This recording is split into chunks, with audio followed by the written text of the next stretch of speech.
class. So, welcome sa ating bagong lecture for today. So, this time we'll be talking about community types. So, last time we've discussed about elements of a community. So, ano yung mga elemento or mga features, characteristics that define or highlight what a community looks like on surface or even a deeper level. This time around, using those elements, we'll try to look at some of the most common types of community na meron tayo. So, when we talk about community types, since the concept of community can be too broad, gaya nung first lecture natin na napakadaming definition of what a community is, what we can assume to be true is that its types could also be broad. Dahil malawak yung definition ng community, malamang sa malamang yung types ng communities din ay napakalawak. The list included here is not exhaustive of all possible community types. But because kung titingnan pa natin yung specifics, napakadami nila talaga eh. But we'll try to at the very least focus on the more important types of communities. So first and foremost, meron tayong community of place. So, which is basically location-based community. Ito yung pinaka-familiar sa inyo. Alam ko narinig nyo na ito because it can be distinguished as rural, urban, and suburban. When we talk about location-based communities, mababase mo sa lokal, sa locus, sa locality, yung type na community na meron. Basically, it's about observable factors, features na isang community, yung lugar mismo, that distinguishes its particular type. And within the community of place, merong three particular. Yun nga, first, rural community, which is usually located in the countryside, with almost less than 2,500 in population. Most rural communities, hindi sila lumalampas 2,500 yung population nila. And the lesser number of population results to houses being far apart. So, kung halimbawa nakatira kayo sa mga subdivisions, kahit sabihin may pagitan yung iba dun, or siguro sa mga since nasa Santa Rosa, Cabuyao, Calamba, majority sa inyo, or Binyan, yun ay mga urbanized zones na sila. So, majority dun is magkakalapit ang mga bahay. Sa mga rural communities, magkakahiwalay talaga sila. People in this area largely depend on agriculture. Okay? And sa mga rural communities, sila halos magkakilala. Some of them are even clans. Okay? Magkamag-anak. And kung nakapunta na siguro kayo sa mga bahay-bahay or sa provinces ng parents nyo, ng grandparents nyo, may nakakita na kayo ng ganitong ideya ng rural community. When we talk about an urban community, on the other hand, an urban community is the opposite of a rural community. Its population exceeds around 2,500. In most cases, some barangays who are urban, merong as much as 4,000 to 5,000 population. Houses are closer together and people largely depend on industries such as factories and commercial businesses for their means of subsistence. So, I think familiar tayo sa urban, no? Familiar na rin tayo sa rural. Those are words or concepts that you've learned even before in your high school, and you're basically living in a urban area. So I think you're very much aware of what an urban community is or looks like. Another type is the suburban community. It's something located in between. This is usually located near the outskirts of a town or a city. people in this type of community travel to city to work and get back home in their suburban communities. So, most suburban communities before, bago pa maging highly urbanized yung Binyan and San Pedro, Santa Rosa, those are previously known as suburban communities. Kaya naman siya naging highly urbanized kasi majority ng manufacturings or factories dito dinala. But before, yung suburban community, because typically when we talk about a suburban community, siya ay nakapaloob sa, kung meron tayong ay matanggal, sa outskirts siya ng urban or city area. So, kung ito yung urban, ito yung city yan, city. Parang di mukhang city. Usually, suburban areas ay nandito. Suburban. Nasa paligid. Okay, nasa paligid siya. Then, yung mga rural areas, nasa palibot pa ng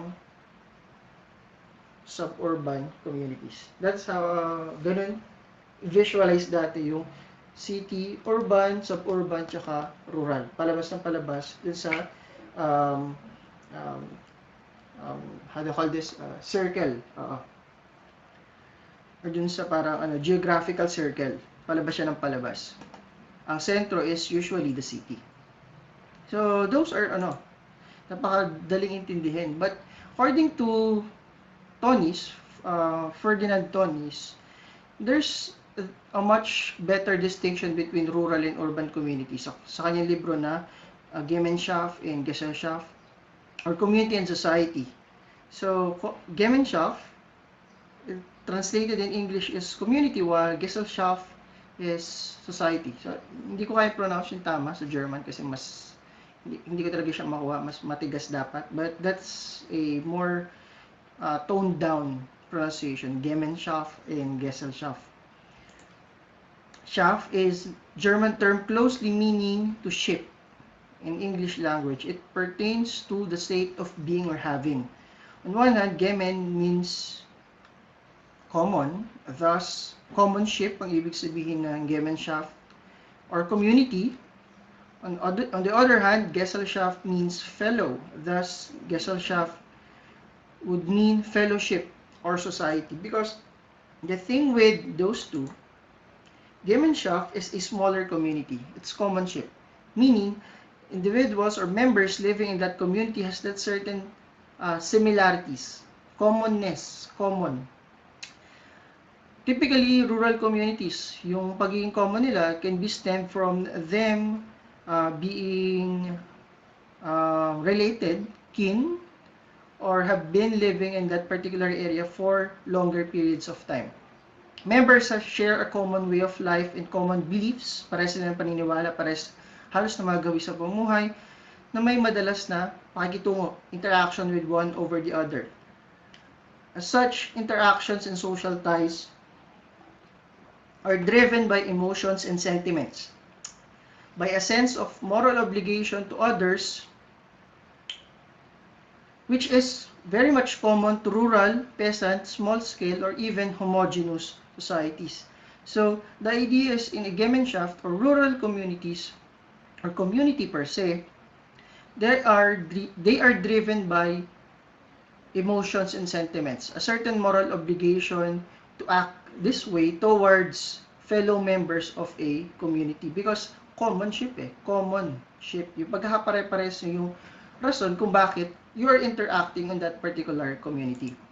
On the other hand, Gesellschaft is similar to an urban community, society in a larger context. Society in a way that it's bounded by rationality and efficiency. So members do not share common ways of life or belief. Not necessarily. Kung sa Gemeinschaft, usually isa yung kanilang religion. Sa Gesellschaft, it doesn't necessarily na pare-pare sila ng paniniwala sa buhay. They rarely interact, lalo kung halimbawa nasa isang subdivision kayo na bago pa lang, magkakaiba kayo ng paniniwala, iba-iba ng relihiyon, iba-iba ng pamumuhay, but and you rarely interact, thus having loose connection with one another. However, you are bounded by rationality and efficiency. You are meant to follow certain set of rules in that particular urban community. It's mostly found on large-scale, modern, industrial, and cosmopolitan societies that are structured around large organizations of government or private enterprise, both of which often take form of bureaucracies. Ibig sabihin, there are certain sets of rules that you are to follow in that particular society. Kaya society, it's bounded by rationality and efficiency. You have a certain function and you are to do that function regardless. Hindi mo kailangan makipag-friend sa lahat ng mga nakasalubong mo as long as you're doing that certain task you are assigned to. And yun yung typical na conception ng mga modern or Gesellschaft for Tonys. Lalo sa mga modern or rather 1900 European cities. Ganun yung mindset. Ganun yung yung description niya. Na hindi lahat ng lipunan dito ay yung way nila to exist or to coexist is to be bounded by certain rules, to follow that certain rules, follow that certain function, to be part of that larger urbanized community. So, an important thing to note when we talk about Gemeinschaft, it's about emotions and sentiments, moral obligations over the others. Because of commonship, on the other hand, when we talk about Gesellschaft, ang main focus ng Gesellschaft is that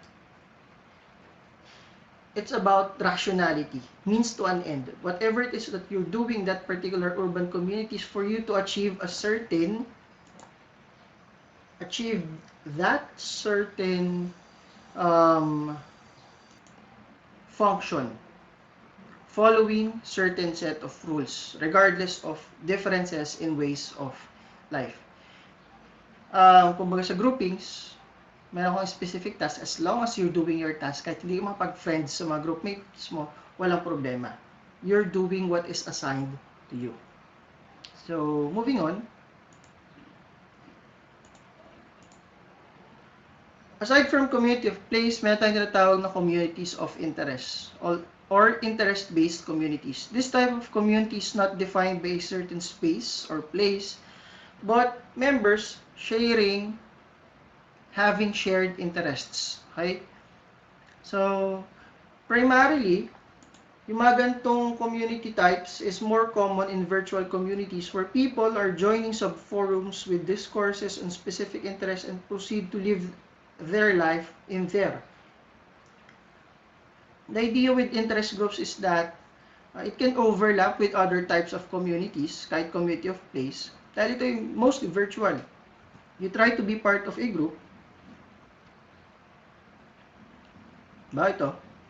Bayanihan group, Lazada users group, a certain subreddit or forum, or halimbawa kung naglalaro ka ng Among Us, so you'll try to be part of this particular Discord server para because you are sharing certain interests. You are doing being part of that community because there are like-minded individuals in that particular community who share the same interests as you. And nowadays, napakadami mga taong sumasali sa particular communities of interest because it's very much easy to be part of a certain community of interest. Lalo ngayon because internet is very much prevalent. Importante lang dito when it comes to community of interest is that you are to be part of a group whom you share that certain types of interest. Okay? It can be anime, it can be Korean drama, Korean boy band or group that you're following, as long as you share that certain interest. Then we have communities of practice. Dito naman, we are not talking about sharing interests. However, people who are sharing the same craft or profession. Kung sa communities of interest, kahit regardless kung taga saan ka, rural, urban, or suburban, or halimbawa, regardless kung teacher ka, student ka, or kung anumang profession mo, basta pare-pares ka ng interest, pwede kang sumama sa community na yon. dito sa communities of practice, you need to have that same profession, same craft.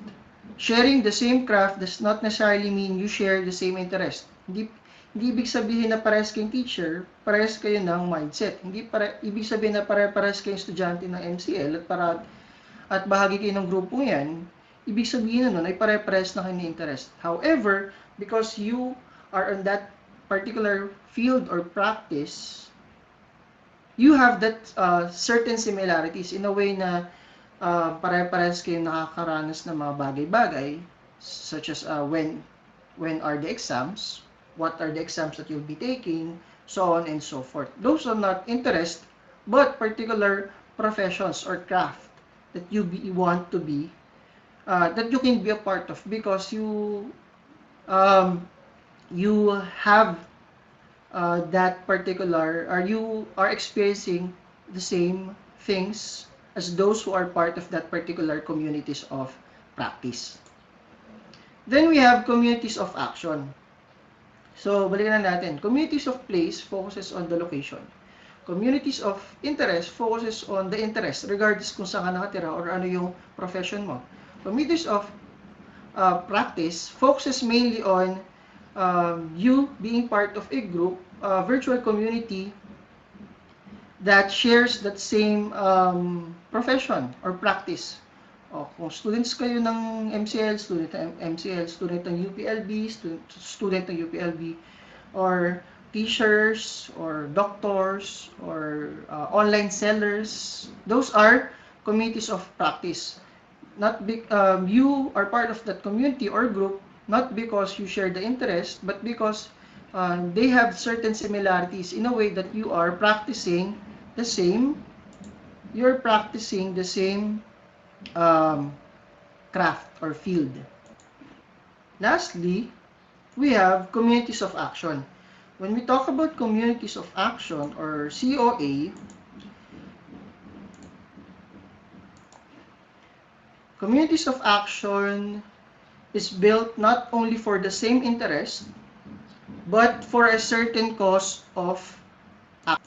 This may pertain to service, movement, or any forms of action for a particular cause. Halimbawa, the current trend of changing your DP, Facebook DP frames for a certain cause may sound superficial, but this contributes to the feeling that one has become a part of a community of action. Halimbawa, siguro nung start ng SEM, nagpalit din kayo ng frame nyo to feel that you're part of MCL community. May ganong mindset. And that particular action in itself is for a particular action, or that particular activity is for a particular action in a way na you want to show to people that you are part of this community. Others would even do movements, protests, rallies, or social movements are in a way can be considered as a community of action because you're doing that particular act or activity or movement because you share that same sentiment that it's for a certain action, certain cause. And when it comes to community of action, it's very important to think that you are doing that particular activity, pagpapalit ng DP, pagsali sa rally, online protest, paggamit ng hashtags, or paggawa ng siguro fundraising, or pagbibigay mismo sa mga fundraising activities, or halimbawa na lang is gumawa kayo mismo ng non-profit organization nyo, that's part of a community of action. And at times, any form of action can be superficial. However, that creates a certain, even superficial man yung act na ginawa nyo, it can at the very least provide a certain sense that you're becoming a part of a community that's doing something. That's doing something for a certain cause. And When it comes to community of action, hindi ito bounded by place, hindi bounded by interest, hindi bounded by practice. It's the group or the people being part of that community are um, put together or nagsama-sama sila mainly because they have that certain cause for action. They want to do something because may nakikita silang pwedeng gawin, pwedeng baguhin, pwedeng ayusin. Or in this case, in the use of DP frames, para ipakita na bahagi sila ng isang grupo. Lastly, we have communities of circumstance. It's driven by position, circumstance, or life experiences. So basically, these are groups. We can distinguish communities of circumstance from COPs in that they tend to be personally focused. So sa communities of practice kasi, they mainly focus on the field. However, dito, it's built around life stages, experiences, circumstance, mga particular na karanasan. Halimbawa, dito, may mga UPLB freshie groups. Ako, part din ako ng batch 09 before. Yan, tagal na. Sa dekada na lumipas. So, meron din kami Facebook group rather before.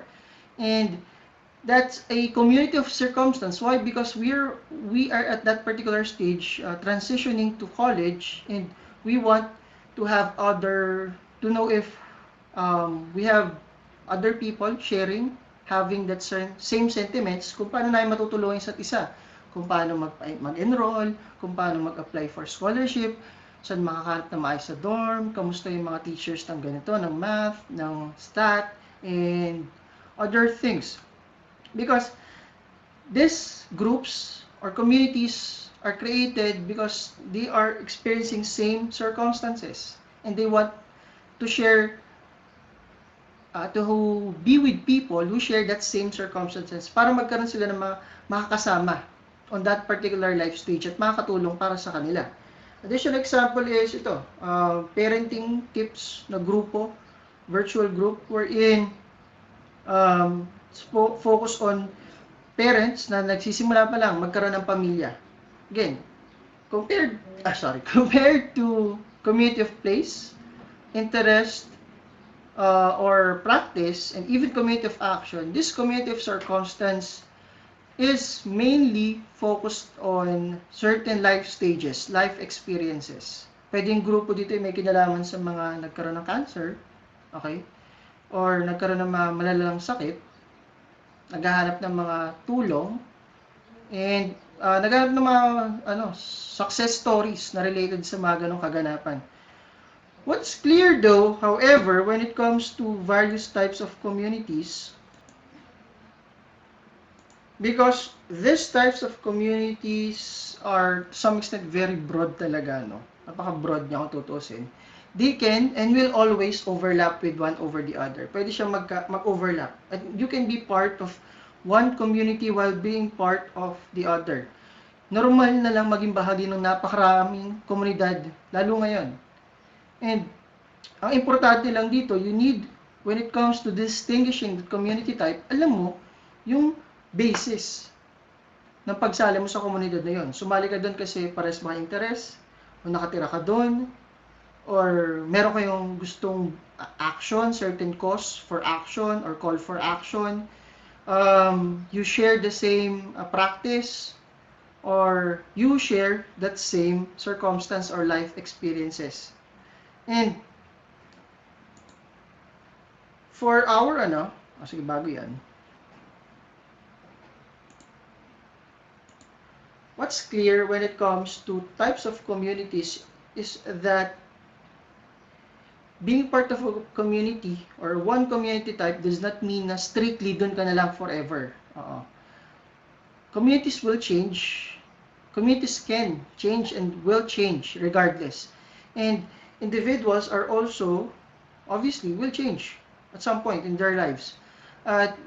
There will be times that you will no longer see yourself be part of that particular community. And it's normal to remove yourself from such. Ang importante lang dito is to be an integral part of a community. Alam mo, dapat yung basihan kung bakit ka naging bahagi ng isang komunidad. Yun yung importante dito. Alam mo yung basihan kung bakit ka naging bahagi ng komunidad na ito. With that, for your third activity, online activity, tama ba? Third na to. Yeah, I think. Third na to, yeah. So, since third activity nyo na to, as a group, try to brainstorm if your assigned city or municipality can be categorized, sa typo, to each of the community types discussed here. So, each member will then be assigned a community type. Note that community of place, yung una, can utilize all three types. Okay? So, you'll be assigned, each member will be assigned a community type na bibigyan nyo ng paliwanag kung bakit ito nakategorize as such. Halimbawa, sa Kalamba, merong mga buy and sell Kalamba. So, let's assume na yun ay community of interest. Paliwanag nyo in your own kung bakit, sa assigned member, kung bakit siya community of interest. You may use specific groups or virtual communities that you think are within your assigned city or municipality. Kayo nang bahala maging imaginative or be creative kung tingin nyo bahagi ito ng community nyo, virtual man yan o hindi. A discussion board will be posted for each group wherein every member will post a comment in their assigned thread. Ibig sabihin, magpo-post ako ng 4-5 na thread for each group. So, Santa Rosa group, Binyan group, Calamba group, so on and so forth. Then, each individual will post an answer. Okay? In the event that there is not enough community types available for each member can share a similar community type with his or her groupmate. Pwede mag-share kayo as long as magkaiba kayo ng explanation kung paano kayo nag-come up na ito ay rural community, ito ay urban community, so on and so forth. So, yung rubrics nito, ipopost ko na lang sa Blackboard later. However, what's important here is this particular activities very much integral na din sa inyong performance task. So, since week 4 na din, I think, no? We'll try to very least to create na yung konteksto ng inyong performance task. That's why last week dapat meron na kayong grupo. Meron na kayong malinaw kung sino yung magiging mga kagrupo nyo. However, for this activity, individual pa rin po ang grading nito. Okay, individual yung grading niya. But one thing is clear, ito ay yung ideya na hindi strict yung magiging pag-explain nyo. Gawitin nyo lang basihan yung example ko, okay? Yung mga examples ko dun, para ma-explain nyo kung ano yung mga community types na meron sa inyong assigned city or municipality. So, if you have questions, feel free to message me or PM me para at least malinaw tayo dito. So, with that, tapos na ang ating klase. Kumain na po kayo at huwag muna magpakarami.